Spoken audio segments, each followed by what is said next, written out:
Hello बच्चों, let's read the question. The question says derive an expression for the rate constant of a zero order reaction. तो हमें derive करना expression rate constant का zero order के लिए.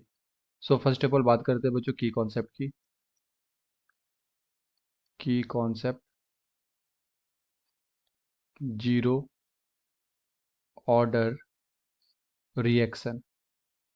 अब zero order reaction के लिए हमें इंटीग्रेटेड एक्सप्रेशन बताना है बच्चों. तो हम लोग सबसे पहले कंसीडर करते हैं जीरो ऑर्डर रिएक्शन ए से बी जा रहा है and T equal to zero पे इसका कॉन्सेंट्रेशन हम लोग मानते हैं R1 and T equal to T पे जब रिएक्शन कंप्लीट हो जाएगा तो इसका कॉन्सेंट्रेशन क्या हो जाएगा R2 हो जाएगा. सो R1 क्या है इनिशियल कॉन्सेंट्रेशन एंड R2 है फाइनल कॉन्सेंट्रेशन. अब हमें क्या करना है कि इसके लिए रेट लॉ अगर एक्सप्रेशन लिखें तो रेट क्या आ जाएगा.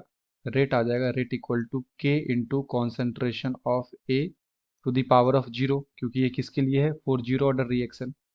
फॉर जीरो ऑर्डर तो पावर में क्या लगा देंगे बच्चों यहाँ पे जीरो. तो ये हमारा हो जाएगा फर्स्ट इक्वेशन. एंड रेट एक और फॉर्मूला से हम लोग निकाल सकते हैं. रेट इक्वल टू लिख सकते हैं change in concentration by time, यानी कि minus of D concentration of A by D T. ठीक है. तो ये भी हमारा रेट है एंड ये भी हमारा क्या है रेट है. तो दोनों अलग अलग लिख सकते हैं. एक हम लिख सकते हैं कॉन्सेंट्रेशन बाय टाइम के टर्म्स में और एक लिख सकते हैं रेट लॉ के एक्सप्रेशन में. ओके. तो ये भी हमारा क्या है रेट ही है. अब हम दोनों इक्वेशन को क्या कर सकते हैं बच्चों इक्वल कर सकते हैं. तो जैसे इक्वल करेंगे तो हमारे पास क्या आ जाएगा के इंटू कॉन्सेंट्रेशन ऑफ ए की power zero is equal to minus D of concentration of A by D T. अब किसी भी चीज़ का पावर अगर जीरो होता है बच्चों तो उसे हम लोग वन कंसीडर करते हैं. सो के इक्वल टू क्या आ जाएगा के इक्वल टू आ जाएगा minus concentration change in concentration bye A by D T. ठीक है. अब हम लोग क्या करेंगे क्रॉस मल्टीप्लाई करेंगे. So K D T is equal to minus D into concentration of A. अब दोनों साइड क्या करना है इंटीग्रेशन करना है. Integrating both side integrating both side. तो यहाँ पे क्या आ जाएगा हमारे पास integration of K D T is equal to minus integration of D of A. ठीक है. अब के क्या है हमारा कांस्टेंट, तो कांस्टेंट बाहर हो जाता है, कांस्टेंट का इंटीग्रेशन नहीं होगा तो के बाहर हो जाएगा बच्चों. यहाँ पे डी टी का integration equal to minus of integration of D of concentration of ए.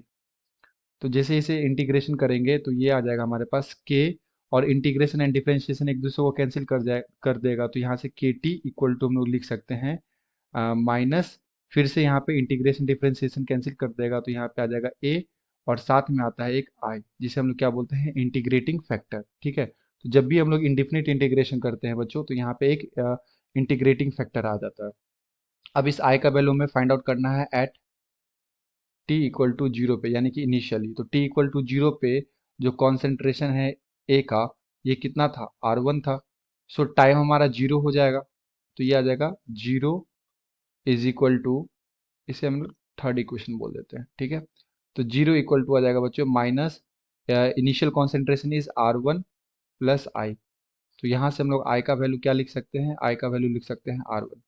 अभी इस आई का वैल्यू R1 को हम लोग को पुट करना है बच्चों थर्ड इक्वेशन में. तो जैसे थर्ड इक्वेशन में पुट करेंगे तो हमारा एक्सप्रेशन आ जाएगा. सो के टी इक्वल टू यहाँ पे हमारे पास ये जो कॉन्सेंट्रेशन है ये फाइनल कॉन्सेंट्रेशन है ए. तो फाइनल कॉन्सेंट्रेशन ए कितना माने थे हम लोग माइनस ऑफ R2 और प्लस में आई का वैल्यू कितना आ गया R1 आ गया. सो के टी इक्वल टू क्या लिख सकते हैं R1 माइनस R2.